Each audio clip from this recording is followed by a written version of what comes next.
Rossiya Federatsiyasidagi hamyurtlarimiz diqqatiga, agarda sizga registratsiya, продление трудовой договор, уведомление va shunga o'xshash huquqiy yordamlar kerak bo'ladigan bo'lsa, ekraningizdagi raqamlarga bog'lanishingiz mumkin. Kunning muhim va dolzarb yangiliklari bilan dunyo yangiliklari o'z ishini boshladi. Ukraina harbiylari 2025-yilda Rossiya bilan sulh tuzishiga umid qilmoqda. Ukraina ilk bor Shimoliy koreyalik harbiyni asirga oldi. Ramzan Qodirov Komil Allamjonov va Dmitriy Liga ochiqchasiga tahdid qildi. Xatirchida poyga o'ynab 8 yoshli qizni bosib ketgan haydovchilarga hukm o'qildi. Rossiya Ozarbayjondan uzr so'rashi kerak, deputat. 100 nafar falastinlik O'zbekistonga evakuatsiya qilindi. Migrantlar allaqachon Rossiyadan boshqa tomonga qaramoqda, rossiyalik gubernator. Ukraina harbiylari 2025-yilda Rossiya bilan sulh tuzilishiga umid qilmoqda.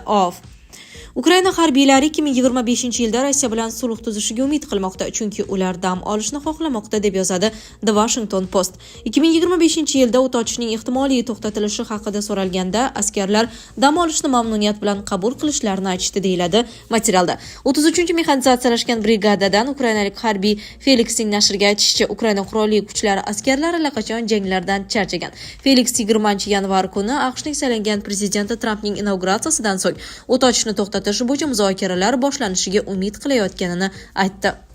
Bunday davom etib bo'lmaydi. Agar bizning amaldorlarimiz bunga chek qo'ya olmasa, ehtimol Tramp muvaffaqiyat qozonadi, deya ta'kidladi harbiy. Tramp Ukraina mojarosi mavzusida bir necha bor gapirgan. Siyosatchining saylovoldi kafolatlaridan biri mojaroni bir kunda hal qilish va'dasi edi. Rossiyada mojaroni bunday oddiy yechim uchun juda murakkab muammo deb hisoblashadi. Ukraina ilk bor Shimoliy koreyalik harbiyni asirga oldi. Ukraina qo'shinlari Kursk viloyatida Shimoliy koreyalik harbiyni asirga oldi. Ma'lumotni Janubiy Koreya razvedka xizmati tasdiqladi. Bu haqda Yonhap xabar berdi. Do'st mamlakatning razvedka tashkiloti bilan real vaqt rejimida ma'lumot almashish orqali biz yaralangan Shimoliy Koreya askarining qo'lga olinganini tasdiqladik. Vaziyatning keyingi rivojlanishini sinchkovlik bilan o'rganish niyatidamiz, deyiladi Koreya razvedkasi bayonotida. 26-dekabr kuni Ukraina jangchilari urushga jalb qilingan birinchi Shimoliy Koreya askarini qo'lga olgani haqida ma'lumot paydo bo'ldi. Shuningdek, voqea joyidan olingan fotosuratlar ham e'lon qilindi. Asir olingan askar yaralangani aytilgan, ammo uning ahvoli bo'yicha boshqa tafsilotlar mavjud emas. Ramzan Qodirov Komil Allamjonov va Dmitriy Liga ochiqchasiga tahdid qildi. O'zbekiston Respublikasi Prezidenti administratsiyasi axborot siyosati departamentining sobiq rahbari Komil Allamjonovga suiqasd qilishga urinishdan so'ng tarqalayotgan xabarlar fonida Checheniston rahbari Ramzan Qodirov yana bayonot bilan chiqib, suiqasdga uchragani aytilgan shaxslar Komil Allamjonov va Dmitriy Liga ochiqchasiga tahdid qildi. 26-dekabr kuni u o'zining Telegram kanalida tahdidli post qoldirdi. O'zbekiston prezidenti muhtaram Shavkat Miromonovich Mirziyoyev oilasidagi nifoq haqidagi g'arbparast ommaviy axborot vositalari tomonidan mish-mishlar tarqalayotganini kuzatyapman.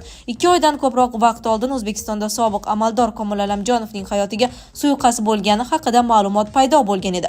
Buni suiqasd deb atash qiyin. Ommaviy axborot vositalari zudlik bilan ba'zi manbalarga murojaat qilishdi. Ular mening suiqasdni tayyorlashda ishtirok etganimni e'lon qilishdi. O'shanda aytgandim. Hozir ham aytaman, agar buni tayyorlaganimda ishni o'sha kuni tugatgan bo'lardim.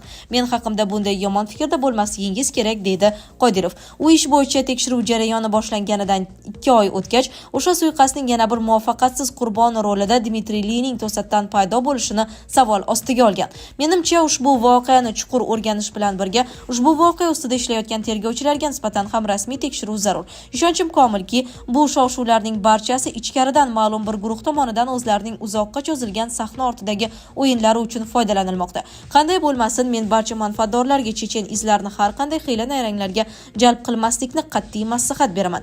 Men chechen sifatida O'zbekistonda ta'sir o'tkazish uchun hech narsa qilishim shart emas, degan Checheniston rahbari. Ramzan Qodirov prezident Shavkat Mirziyoyev oilasi bilan do'st ekanini bildirib, bo'layotgan hamma narsa O'zbekistonning amaldagi prezidenti atrofida tayyorlanayotgan narsalar haqidagi birinchi xavotirli va bir qarashda zararsiz ko'ringan chaqiriq ekanini aytgan.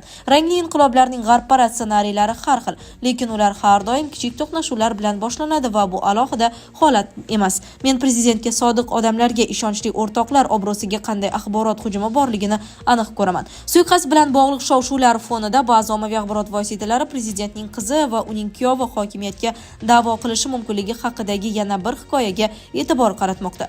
Bu albatta kulgili.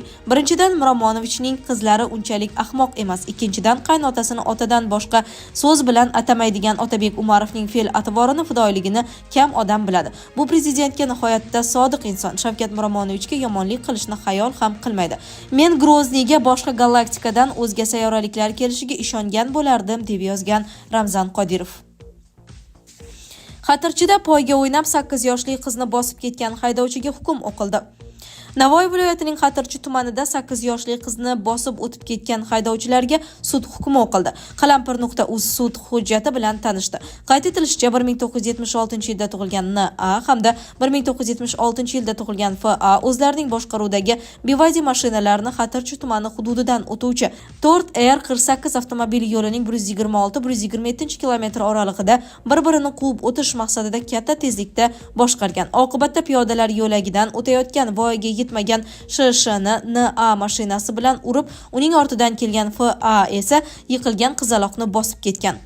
Sudda har ikki haydovchi aybiga iqrorlik bildirgan hamda mashinani katta tezlikda boshqarib, bir-birini quvib o'tishga harakat qilganini tan olgan. Sud F.A. va N.A.ni Jinoyat kodeksining 266-modda 2-qismida nazarda tutilgan jinoyatni sodir qilganlikda aybli deb topib, ularning har biriga 2 yil transport vositasini boshqarish huquqidan mahrum qilgan holda 2 yil ozodlikdan mahrum qilish jazosi tayinlandi. Rossiya Ozarbayjondan uzr so'rashi kerak, deputat.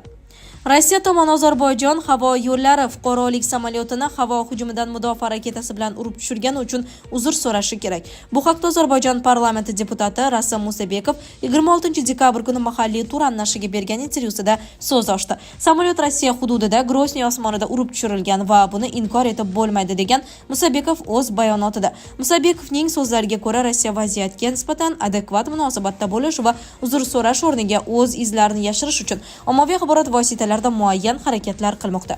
Buni sodir etganlar jinoiy javobgarlikka tortilishi kerak. Odamlarning o'limi va qurbonlari uchun tovon puli to'lanishi kerak. Agar bu sodir bo'lmasa, munosabatlar albatta boshqa saviyaga o'tadi, degan deputat. Deputat shuningdek, Ozarbayjon tomoni 2020-yilning 44 kunlik urushi paytida Rossiya harbiy vertolyoti halokati uchun uzr so'ragani va tovon to'lagani, aybdorlar jazolanganini eslagan. Agar havo mudofaasi ishlayotgan bo'lsa, u yerdan hech kim uchib ketmasligi uchun aeroport yopilishi kerak edi, degan Musabekov. 100 nafar falastinlik O'zbekistonga evakuatsiya qilindi.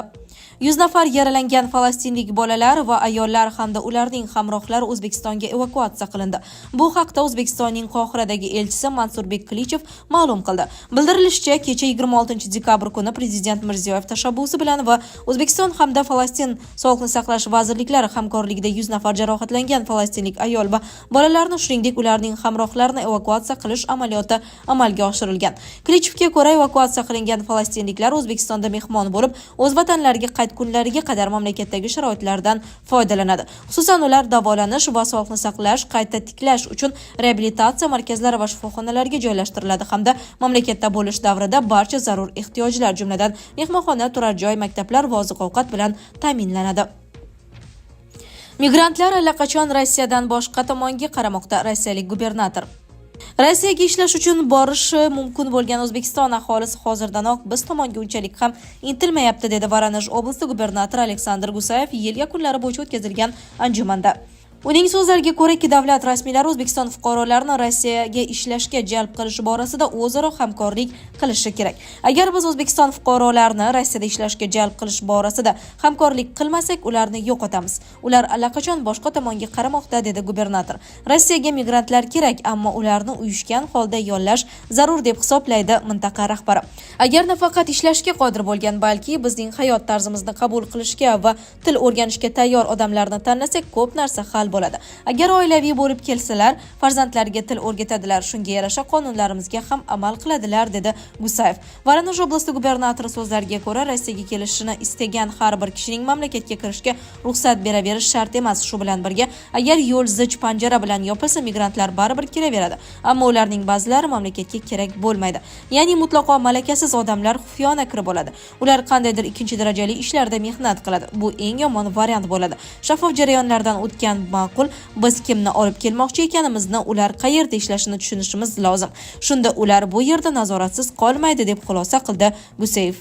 Sizlarga yetkazmoqchi bo'lganlarimiz shulardan iborat edi. Dunyo yangiliklaridan uzoqlashmang.